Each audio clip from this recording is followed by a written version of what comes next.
cuma boleh dapat sebulan, iaitu hanya moratorium untuk bulan 12. Apa kejadah je.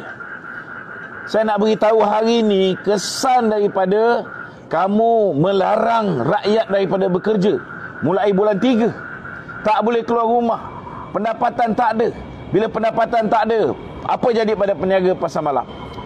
Mereka terpaksa menggunakan modal pusingan mereka untuk membeli beras, membeli nasi, untuk membagi anak makan. Bila tamat proses ini, PKP 6 bulan yang pertama, tuan-tuan fikir mereka ni terus recover daripada kerosakan yang telah kamu lakukan? No. Hari ini betul pintu perniagaan sudah mula dibuka, tetapi akibat daripada pelbagai sekatan-sekatan bodoh yang dilakukan oleh kerajaan PH 2.0. Apa berlaku hari ini? Pendapatan peniaga-peniaga tidak sesempurna dulu. Jadi kalau betul nak bagi moratorium, bagi 6 bulan, baru mereka boleh recover. Kalau bagi 3 bulan, itu pun backdated 2 bulan yang lalu. Maknanya kalau mohon sekarang, hanya boleh dapat moratorium untuk bulan 12 saja. Apa yang boleh dibantu kepada peniaga-peniaga dan rakyat yang terkesan akibat daripada COVID ini?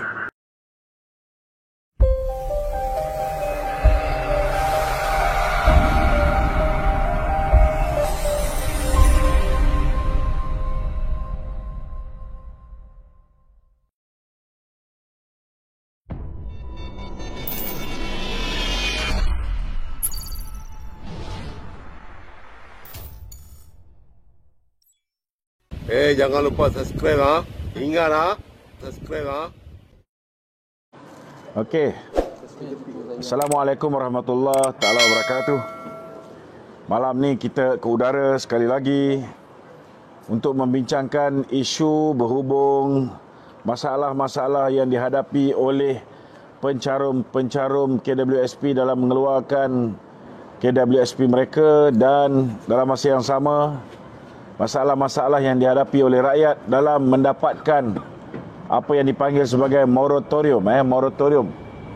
Jadi seperti mana yang kita tahu bahawa kenyataan yang dikeluarkan oleh Tengku Zafrul mengatakan bahawa sebanyak 8.2 juta pencarum KWSP bakal menikmati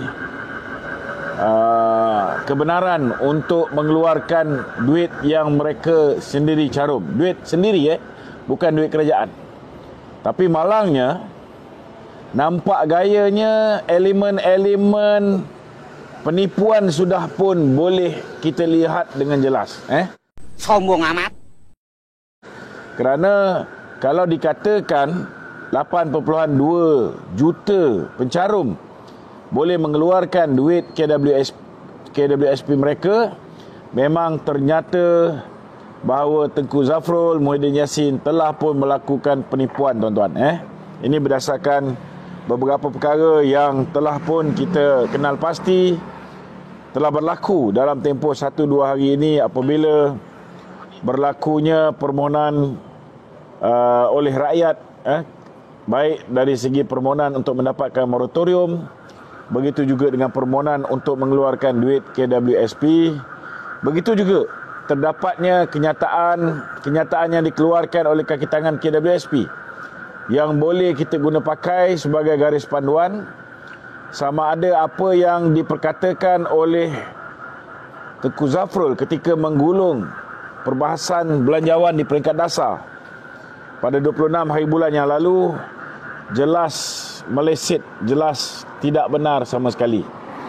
Jadi saya persilakan saudara Tun Quraish untuk memulakan bicara.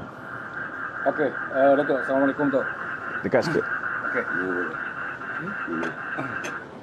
Okey, Datuk. Pasal KWSP ni tadi, Tok. Okey. Ramai netizen masih lagi keliru, Tok. Ya. Sebenarnya surat yang macam mana yang dia nak bagi tu, Tok?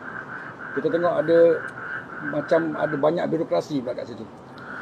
Okey, pertama sekali, apabila beliau mengatakan, ketika dalam ucapan beliau mengatakan 8.2 juta pencarum KWSP akan menikmati faedah apabila kerajaan membenarkan caruman mereka dikeluarkan. Kemudian beliau menyebut bahawa mereka yang terkesan termasuklah kategori mereka yang dibuang kerja, mereka yang diwajibkan bercuti, mereka yang pendapatannya tidak sesempurna dulu. Contohnya kalau dulu ada overtime, sekarang time PKP tak ada overtime. Okey. Orang-orang ini dikatakan layak untuk mengeluarkan caruman mereka daripada akaun nombor 1. Tapi hari ini saya nak beritahu dengan Tengku Zafrul, saya nak beritahu dengan Muhyiddin, usahlah menipu rakyat. Kalau 8.2 juta saya nak beritahu, ini adalah angka yang membuktikan bahawa semua orang boleh mengeluarkan duit KWSP mereka.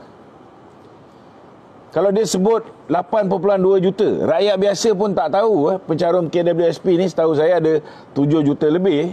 Tapi bila dia sebut 8.2 juta, maknanya semua orang boleh mengeluarkan duit caruman dia. Tetapi kalau semua orang boleh mengeluarkan duit caruman mereka, apa kejadahnya Tengku Zafrul dan Muhyiddin mengatakan hanya mereka yang terkesan yang boleh mengeluarkan duit caruman. Hari ini saya nak beritahu, sahabat-sahabat kita sudah pun berhubung dengan KWSP. Sudahlah pegawai-pegawai KWSP daripada satu KWSP ke satu KWSP, jawapan mereka berbeza satu sama lain. Ini jelas menunjukkan bahawa dari segi manajemennya, dari segi pengurusan polisi Kementerian Kewangan sendiri tidak selari dengan perbincangan mereka dengan apa yang telah pun diputuskan, dipersetujui di antara CEO KWSP dengan Menteri Kewangan sendiri. Sepatutnya sebelum membuat pengumuman pada petang Jumaat lepas, Tengku Zafrul sepatutnya sudah pun mempunyai garis panduan lengkap siapa yang benar-benar layak, siapa yang tak layak, dan dia sepatutnya mengumumkan jumlah mereka yang benar-benar layak. Dia tidak boleh umumkan 8.2 juta layak untuk mengeluarkan, kerana ini jelas mereka menipu. Saya dapati bahawa mereka tidak mempunyai cukup duit untuk membuat pembayaran yang hanya sekitar 4.8% daripada jumlah keseluruhan aset EPF ataupun KWSP. Sepatutnya kalau dia hanya nak membenarkan 4 juta yang mengeluarkan duit mereka, maka dia kena nyatakan 4 juta. Kenapa harus menipu ahli-ahli parlimen daripada Barisan Nasional dengan mengatakan bahawa mereka akan membenarkan 8.2 juta, dan lepas itu mereka meletakkan syarat-syarat yang ketat yang akhirnya menyebabkan jumlah sebenar yang boleh mengeluarkan duit mereka daripada caruman KWSP ini tak sampai separuh daripada jumlah yang Tengku Zafrul nyatakan. Ini satu tindakan yang cukup tidak bertanggungjawab yang dilakukan oleh Menteri Kewangan yang hari ini menyebabkan kepimpinan Barisan Nasional, MP-MP Barisan Nasional memberikan sokongan di peringkat dasar kepada belanjawan 2021. Sedangkan hakikat dan realitinya mereka tidak pun mengotakan janji mereka untuk menunaikan dua permintaan ahli-ahli parlimen Barisan Nasional dan juga BNBBC, iaitu pertama, moratorium secara automatik kepada semua, dan yang kedua, kebenaran untuk pencarum KWSP untuk mengeluarkan duit maksimum RM10,000 secara one off daripada akaun satu mereka. Ngopi ơi, ngopi. Ngopi. Jadi ini bagi saya sangat tak bertanggungjawab. Daripada pemantauan kita, rakan-rakan yang telah menghubungi KWSP memberitahu bahawa KWSP meminta pertama mereka yang memohon ini perlu mengeluarkan bukti. Sama ada bukti surat pemecatan, dan kena ingat saya juga hubungi. Mereka kata pemecatan ini mestilah pemecatan yang berlaku selepas bulan Mac 2020. Maknanya mereka yang dipecat zaman Pakatan Harapan. Muhyiddin ni ialah produk Pakatan Harapan. Muhyiddin ni datangnya asal usulnya Pakatan Harapan, dan hari ini dia jadi Perdana Menteri Pakatan Harapan 2.0. Kesan daripada Muhyiddin dan kerajaan lama dia, Mahathir. Maka proses pembuangan kerja ni dah berlaku seawal bulan Mei 2018. Tukar kerajaan, contohnya macam saya. Contohnya daripada kawan-kawan kita yang dibuang kerja kerana mereka adalah pegawai kontrak. Ramai orang-orang muda, termasuklah mereka yang mengundi Pakatan Harapan.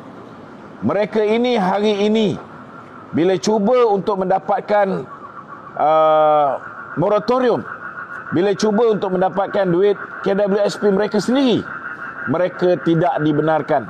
Kerana syarat dia, pertama, dibuang kerja ketika bulan 3 dan ke atas, ketika musim Covid ini saja.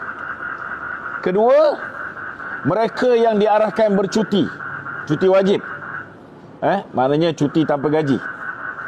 Ketiga, mereka yang pendapatannya tidak sempurna, maknanya kalau dulu mereka berniaga sebelum bulan Mac 2019, perniagaan mereka bagus, tetapi selepas bulan Mac 2019, perniagaan mereka merosot. Saya nak beritahu bahlul-bahlul ni, minta maaf lah, ramai orang nasihat saya jaga bahasa, tapi kalau dah macam ni perangai, macam mana kita tak geram, orang terkesan, ekonomi rakyat ini terkesan, bisnes merudum. Bukan hanya bulan Mac, bukan hanya bulan Mac. Kena ingat semua kontraktor-kontraktor yang berkhidmat zaman pemerintahan Barisan Nasional, mereka ini tidak dibayar oleh kerajaan Pakatan Harapan. Akibat dia, apa berlaku? Duit mereka sangkut di Kementerian Kewangan. Lim Guan Eng tidak mau lepaskan. Payment yang projek yang di award zaman Barisan Nasional tidak dilepaskan. Akibat dia, gaji tak boleh dibayar. Akibat dia, saudara, mereka tidak mempunyai rolling capital yang cukup untuk meneruskan perniagaan. Sepanjang 22 bulan zaman Pakatan Harapan ini telah memberikan kesan yang cukup parah, bukan hanya kepada para peniaga, tetapi termasuk pekerja-pekerja mereka sendiri. Jadi hari ini, bila kerajaan mengatakan bahawa 8.2 juta pencarum boleh mengeluarkan duit KWSP mereka sendiri, kenapa tidak diberikan kelulusan kepada semua 8.2 juta? Apa kejadah nak pergi minta bukti-bukti yang kadang-kadang tak masuk akal macam ni? Bener juga ya. Kalau niat tu bukan untuk menipu, seperti mana yang Zafrul lakukan pada hari Jumaat lepas. Kalau tidak ada niat untuk menipu, tidak ada sebab KWSP nak minta slip gaji lama dan compare dengan slip gaji baru. Tidak ada sebab KWSP nak compare penyata kewangan lama dengan penyata kewangan baru. Kerana hari ini saya nak beritahu, semua orang terjejas akibat daripada kebobrokan kerajaan Pakatan Harapan, yang mana hari ini Perdana Menteri kita adalah sebahagian daripadanya. Ini pertama. Kedua, bila kita berhubung dengan pihak bank, berhubung soal moratorium, dia beritahu kelulusan ialah untuk pinjaman daripada bulan 10, bulan 11 dan bulan 12. Maknanya tuan-tuan, pengumuman baru saja dibuat. Pengumuman baru saja dibuat, tetapi moratorium itu kalau dipohon tuan-tuan, ia termasuk untuk bulan 11, bulan 10, dan kalau kita mohon sekarang, maknanya kita cuma boleh dapat sebulan.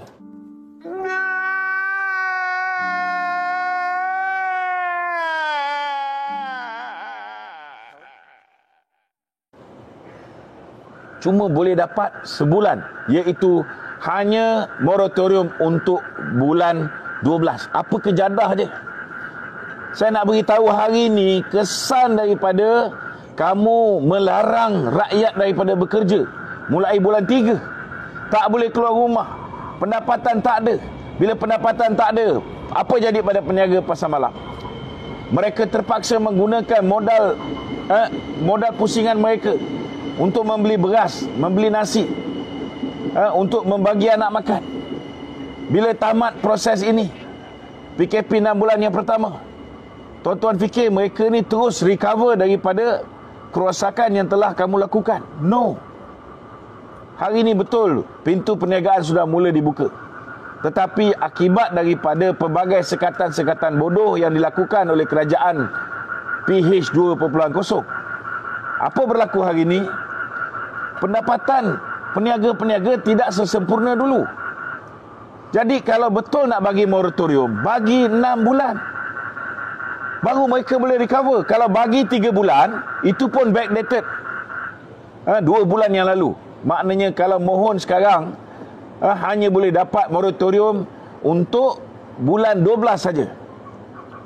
Apa yang boleh dibantu kepada peniaga-peniaga dan rakyat yang terkesan akibat daripada COVID ini? Mantap. Itu sebabnya saya nak beritahu. Selain daripada itu juga, kena faham akibat daripada kegagalan Kerajaan Pakatan Harapan ini. Tuan-tuan, orang mula susah bukan ketika bulan 3. Orang mula susah semenjak kamu mengambil alih kerajaan. Tetapi bila nak memohon moratorium, syarat dia tidak boleh ada hutang dengan bank lebih daripada 3 bulan. Saya nak beritahu, yang mohon moratorium, yang betul-betul memerlukan moratorium, ialah mereka yang betul-betul sengsara. Kalau dah betul-betul sengsara, sebelum berlaku COVID pun, mereka ini sudah tak boleh bayar kereta lebih daripada 3 bulan. Tuan-tuan, ataupun 3 bulan dan ke atas, lebih daripada 2 bulan. Maka kenapa hari ini, bila kerajaan putuskan membenarkan diberikan moratorium, tetapi orang yang betul-betul susah ni tidak layak untuk memohon kerana mereka mempunyai hutang dengan bank lebih daripada 2 bulan. Akibat dia, jika mereka tidak mempunyai kebenaran untuk mendapatkan moratorium, maka kesengsaraan mereka akan bertambah berlipat kali ganda. Dan akhirnya, bila kerajaan tidak boleh membantu dengan memberikan moratorium kepada golongan yang betul-betul terdesak. Ni belum saya cerita ada sebahagiannya yang bankrupt. Dia kaki tangan awam. Kaki tangan awam bankrupt. Maka bank memotong setiap bulan daripada mereka-mereka yang bankrupt ini. Belum lagi saya cerita rakan-rakan kita yang terdiri daripada pesara-pesara memohon untuk mendapatkan moratorium, tapi tak dapat. Pesara-pesara kita mohon moratorium, tak dapat. Mohon bulan 10, tak dapat. Tiba-tiba masuk bulan 11, dipotong sekali 2. Bulan 10 kena potong, bulan 11 kena potong. Potong dalam 1 bulan. Tak boleh ke guna kebijaksanaan, potong setengah bulan pada bulan 11 dan setengah bulan lagi ambil pada bulan 12. Kalau dah tinggal gaji tu, kalau dah tinggal gaji, tinggal 100 lebih, ada yang 200 lebih, apa mereka nak makan, tuan-tuan? Akibat daripada mengharapkan moratorium, last kali tak dapat. Dan ini belum kira lagi sahabat-sahabat kita yang bekerja.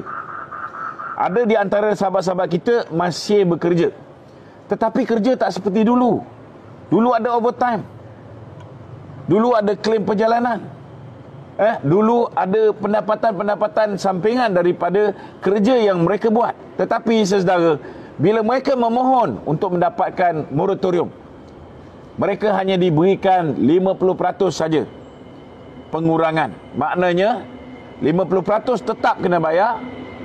Selepas dah tamat tempoh perjanjian sewa beli, mereka kena bayar lagi 50% untuk 3 bulan yang mereka mendapat moratorium separuh ini.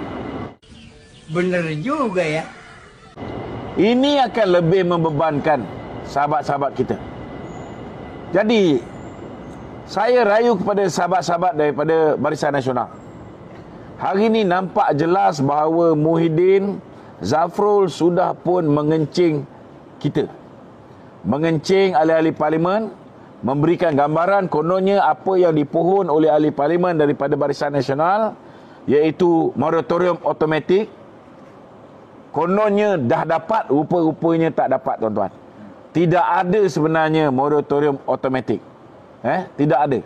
Peringkat awal kita percaya. Walaupun kita tahu memang Muhyiddin ni kaki kencing, tak boleh percaya, kan? Tapi kita husnuzon.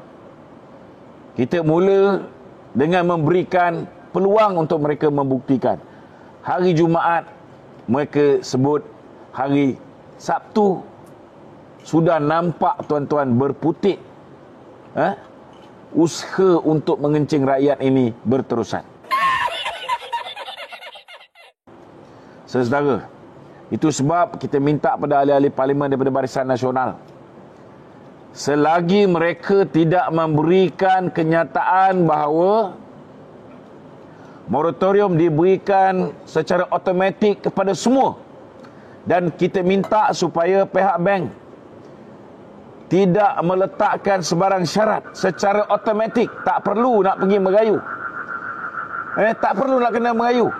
Bagi secara automatik macam mana kamu bagi ketika mula kita berhadapan dengan COVID pada bulan April hingga bulan September. Semua orang dapat secara automatik. Apa salahnya? Bagi pada semua. Hanya mereka yang mampu, yang tetap nak menunaikan, nak membayar ansuran bulanan kerana mereka mampu, kerana mereka tidak terkesan dengan COVID-19, kerana kehidupan mereka okey di zaman Pakatan Harapan dan Perikatan Nasional ni, maka mereka berhak untuk membayar macam biasa. Tapi kalau orang yang betul-betul memerlukan, mereka tak mampu nak bayar, berikan saja secara automatik. Kalau kamu beri secara automatik seperti mana yang diungkapkan oleh Tengku Zafrul, ramai juga yang masih meneruskan bayaran. So biarkanlah pihak ini meneruskan bayaran. Ini tidak memberikan sebarang implikasi kewangan kepada Kementerian Kewangan.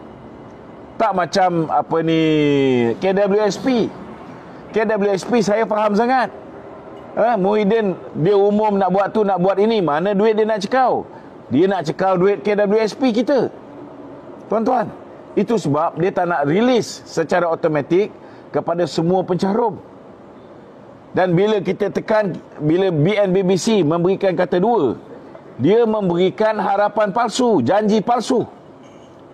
Itu sebabnya saya nak beritahu tuan-tuan, kita tak boleh bekerjasama dengan syaitan macam Muhyiddin ni.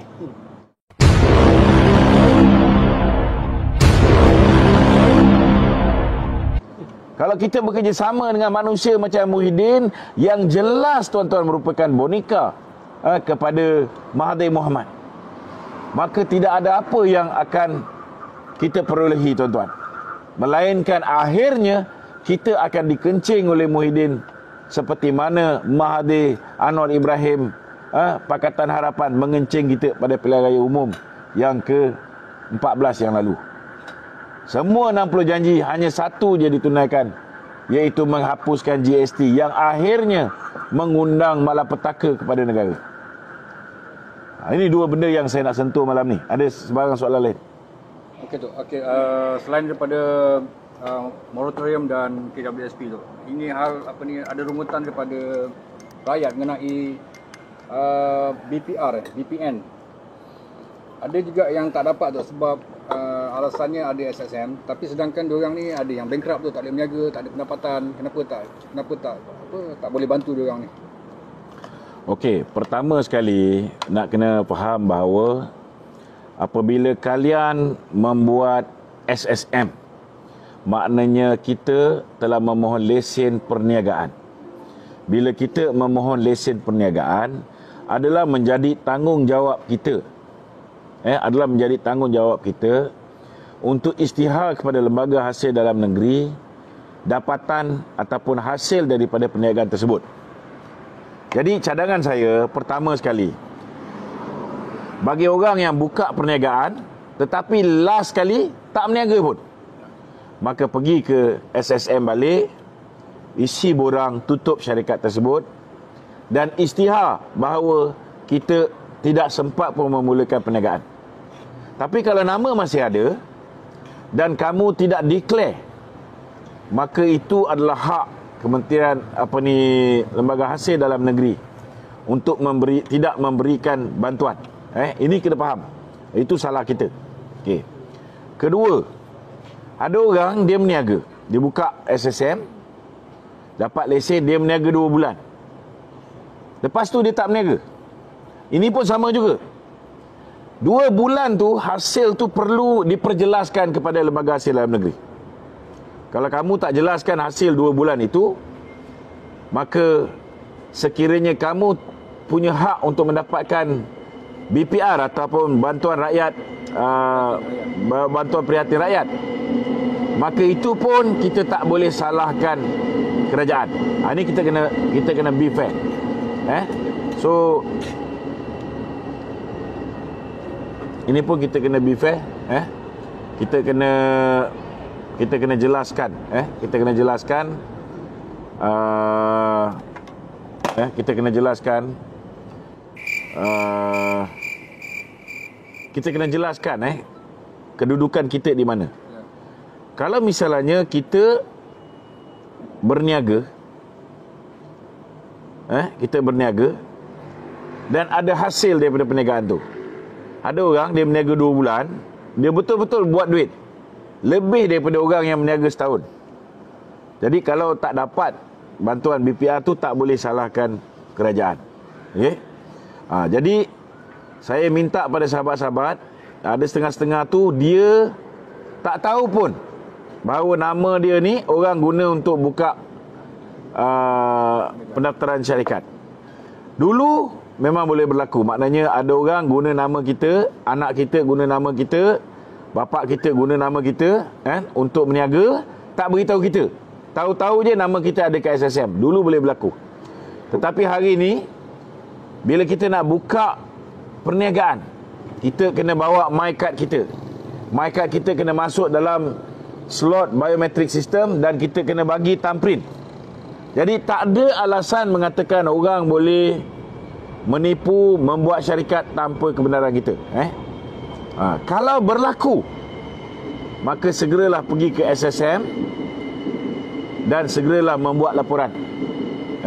Sama ada laporan kepada SSM ke laporan kepada Lembaga Hasil Dalam Negeri, supaya siasatan boleh dilakukan. Kalau tidak, tuan-tuan, memang nama tuan-tuan tidak akan lagi memperolehi bantuan BPR. Okey. Tetapi kena faham, ada di antara rakan-rakan kita, dia punya nama ada dalam BSH. Masa dulu zaman Pakatan Harapan. So bila tukar kerajaan, ada yang dah dapat BSH pertama, ada yang dah dapat BSH kedua, tapi yang terakhir dia tak dapat. Ni pun ada juga. Sebab apa? Kena faham bahawa hari ini Tan Sri Muhyiddin nak menunjukkan bahawa dia beri bantuan kepada ramai orang. Dia sebut bantuan diberikan kepada 8.1 juta penerima ahli keluarga. Dan jumlah yang dia berikan, tuan-tuan, sikit je, 6.5 bilion. Sedangkan dulu zaman Dato' Seri Najib 2016-2017 kita bagi bantuan hanya kepada 7.2 juta keluarga, tapi bantuan yang diberikan ialah sebanyak 6.8 bilion, lebih daripada apa yang Muhyiddin bagi. Jadi itu sebabnya bila dia umum macam ni, tuan-tuan, dia umum macam ni, biasanya tak sampai 8.1 juta seperti mana yang dia umum tu yang akan menerima. Banyak yang akan di reject. Okey. Apabila permohonan BPR kita di reject, kita kena merayu. Kalau dulu zaman Dato' Seri Najib, biasanya mereka yang merayu ini 95% ke atas akan dapat. Jadi malangnya kalau dulu yang merayu tu terlalu kurang. Bila dia gagal untuk dapatkan bantuan BRIM dulu, mereka tidak merayu. Itu sebabnya jumlah yang merayu tu terlalu kecil. Yang dapat tu biasanya 95-98% yang akan memperolehi bantuan BRIM. Jadi itu benda yang sama yang kita kena buat. Jangan putus asa. Bila mohon sekali tak dapat, kita mohon lagi, insya-Allah. InsyaAllah. Kalau misalnya ada sesiapa yang betul-betul memerlukan, sama ada moratorium, sama ada KWSP, okey, dia betul-betul termasuk dalam kumpulan sasar tapi tak dapat. Maksud dia, contohnya dia kehilangan pekerjaan, dia kehilangan pendapatan sempurna, dia dikendaki untuk bercuti wajib. Kalau mereka ni pun tak dapat, tolong hubungi saya 012-332-0000. Okey, kita akan highlightkan kes ni. Kita bagi semua orang tahu, tuan-tuan. Sebab kadang-kadang dia orang ni, apa yang dia orang cakap dengan dia orang buat tak sama. Contohnya macam Anwar Musa. Anwar Musa punya gembang ni, saudara, saya nak beritahu. Dia beritahu siapa nak berniaga boleh pacak kat mana saja perniagaan. Dia cakap siapa nak berniaga boleh pacak kat mana saja. Nak buat depan kedai ke, depan rumah ke, dia kata pacaklah. Tapi kedai saya ni pasang kursi kat depan pun kena saman juga dengan DBKL. Ini cakap tak super bikin. Kawan-kawan kita kat Danau Kota hari ni, Anwar Musa ni bila dia nak cakap, dia kadang-kadang dia tak sedar ada tempat yang di bawah bidang kuasa DBKL, tapi kalau di bawah kondominium, di bawah apartmen, itu di bawah JMB. Mana boleh kau suka-suka letak tapak perniagaan. Tapi bila dia cakap, dia tak fikir benda ni. Dia main sebat saja. Tapi hari ni saya nak bangkitkan juga. Ada kawan-kawan kita yang berniaga di Danau Kota. Mereka dah pasang, mereka mohon untuk mendapatkan permit perniagaan sementara. Tak dapat. Tak dapat. Hari ini pegawai-pegawai bahagian pelesenan, bukan penguatkuasa di BKL, pegawai-pegawai bahagian kepelesenan memberitahu mereka bahawa tak boleh berniaga di situ. Ini satu benda yang saya nampak jelas bahawa kadang-kadang Anwar Musa ni sebelum cakap tu, tolonglah rujuk dengan DBKL, mana tempat boleh berniaga, mana tempat tak boleh berniaga. Jangan pukul rata cakap semua tempat boleh berniaga. Lepas tu kau susahkan hidup orang. Bila orang tu buka gerai, tuan-tuan, dia dah melabur. Dia melabur beli dapur, dia melabur beli meja, dia melabur beli kemah. So bila orang dah mulakan pelaburan kerana berpegang pada kata-kata kamu, sewajarnya dalam konteks hari ini, bila kita berhadapan dengan krisis COVID-19 ni, tak payahlah suruh orang berhenti berniaga. Ini belum lagi kita cerita pasal orang yang mendapat moratorium. Contohnya pekedai-pekedai. Dia punya bangunan tak perlu bayar, tapi dia kenakan cas yang sama kepada mereka yang menyewa kedai dia. Begitu juga rumah-rumah. Ada setengah-setengah orang dia dapat moratorium, baik 6 bulan yang pertama, tambahan lagi 3 bulan. Tetapi orang yang betul-betul susah, yang tak mampu ada rumah sendiri, menyewa dengan rumah mereka, moratorium ni tak dipanjangkan. Kalau dia dapat pengecualian 6 bulan, sepatutnya setidak-tidaknya bagilah 50% diskaun. Tapi ini tak berlaku. Dan lebih menyedihkan, ada di antara rakan-rakan kita yang dihalau keluar rumah ketika tempoh COVID ini, tuan-tuan. Ini satu benda yang amat-amat menyedihkan. Kerajaan tak benarkan mereka keluar daripada rumah. Mereka hilang pendapatan tetap, mereka hilang pendapatan sempurna, mereka tak mampu bayar sewa rumah, akhirnya mereka dihalau keluar. Siapa yang nak dipersalahkan dalam hal ini? Jadi itu benda yang saya nak sentuh. Ada lagi, Wan? Isu lain, isu politik. Okey, silakan. Sikit je. Baru-baru ni MP Rembau tu, Khairi Jamaluddin, Ada mengatakan bahawa UMNO berdepan dengan masalah kerana tiada pemimpin yang mampu bersaing dengan Tan Sri Muhyiddin Yassin. Apa komen itu? Pertama sekali kena faham, YB Khairi Jamaluddin ini politik dia sudah mati. Dalam UMNO dia cuba untuk bertanding presiden. Dia mendapat jumlah yang agak signifikan. Tak teruk. Sebagai seorang newcomer, bertanding jawatan presiden, apa yang dia perolehi, undi yang dia perolehi boleh tahan. Tapi malangnya apabila dia kalah, dia meneruskan dendam kesumat dia. Dia terus menyerang Presiden UMNO dan kemudian dia menyerang institusi UMNO, termasuklah mantan Presiden UMNO. Dan ini menyebabkan beliau semakin hari semakin tidak popular, semakin hari semakin ditolak oleh ahli-ahli UMNO sendiri. Cuma malangnya, sekerat jalan beliau sudah sedar bahawa kenyataan-kenyataan beliau terhadap Dato' Sri Najib akhirnya merugikan politik dia sendiri. Peringkat awal beliau cuba berbaik semula dengan Dato' Sri Najib, tetapi akhirnya tuan-tuan, apabila Perikatan Nasional berjaya membentuk kerajaan dan kebetulan Ainun ni orang kanan ataupun bekas Tusu Akbar kepada Tan Sri Muhyiddin Yassin, dia pernah berkhidmat dengan Tun Abdullah Badawi.